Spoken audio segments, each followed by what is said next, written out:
जम्मू कश्मीर के रीजन में जो भी आतंकी इस वक्त मौजूद है उनमें से 80% पाकिस्तानी मूल के हैं।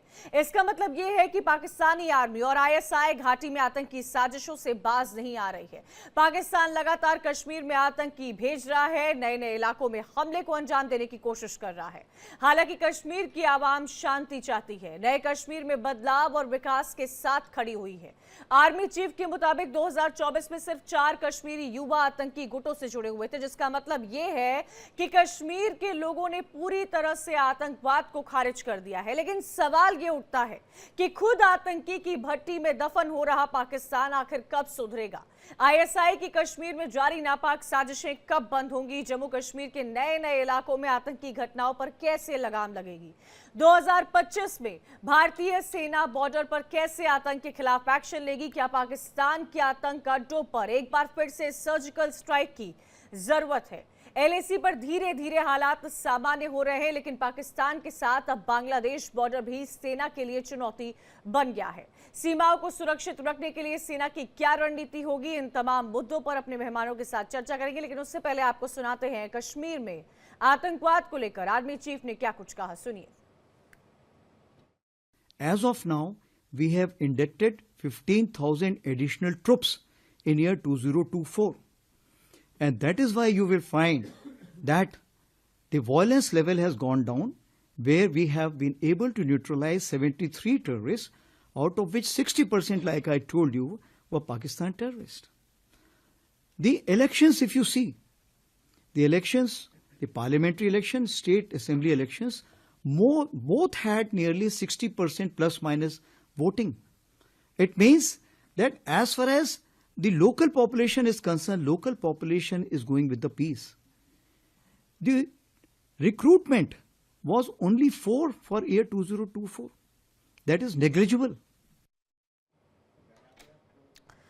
तो आर्मी चीफ के बयान को आपने सुना, जिन्होंने साफ तौर पर बोला है कि पिछले साल 2024 की अगर बात की जाए तो जितनी भी आतंकी गतिविधियां हुई थी उसमें 60% से ज्यादा जो आतंकी थे वो पाकिस्तान से कश्मीर में आए थे। और अब तक जो डेटा आर्मी के सामने है उसमें ये तो साफ है कि 80% से ज्यादा जो टेररिस्ट हैं वो पाकिस्तान से आते हैं। अब सवाल कई सारे खड़े होते हैं और इन्हीं सवालों पर चर्चा करेंगे। हमारे साथ लेफ्टिनेंट जनरल रिटायर्ड राज कादियान डिफेंस एक्सपर्ट के तौर पर जुड़ गए हैं, साथ ही मेजर जनरल रिटायर्ड ए के सिवाच डिफेंस एक्सपर्ट के तौर पर जुड़े हुए हैं। ध्रुव कटोच है defence expert major general retired, वो भी जुड़ेंगे कुछ ही देर में।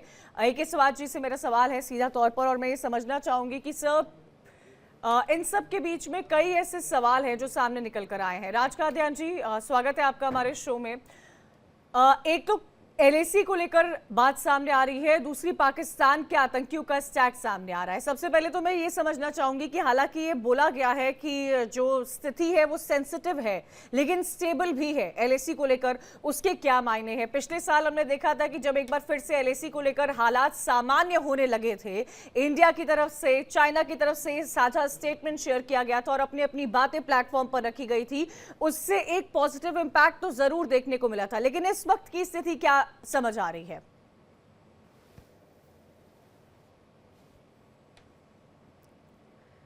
राज sir, could you please unmute yourself? मुझे आपकी आवाज नहीं मिल पा रही है।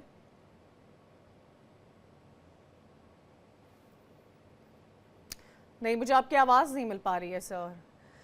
ए.के. शिवाजी, मैं आपका रुख करना चाहूंगी, मैं आपसे कनेक्ट करने की कोशिश हाँ जी, राज कादियान जी अपनी बात पूरी करें।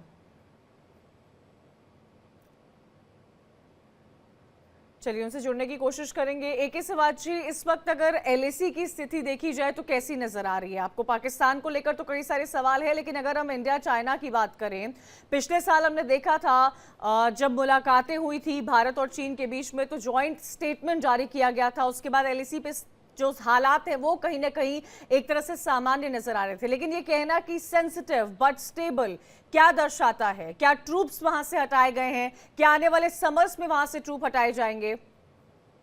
हाँ बिल्कुल, देखो सच्चाई यह है कि बहुत अच्छी तरीके से बताया चीफ ने कि आज की तारीख में एलएसी में स्टेबल है बट सेंसिटिव है। उसका मतलब यह है कि सिचुएशन अंडर कंट्रोल है, मगर ये नहीं कह सकते कि ये बिल्कुल आउट ऑफ डेंजर होगी। उसकी वजह यह है क्योंकि अब आप देखें जो 2 फ्रिक्शन पॉइंट रह गए थे डेमचोक और देपसान, वहां से डिसएंगेजमेंट होगी है।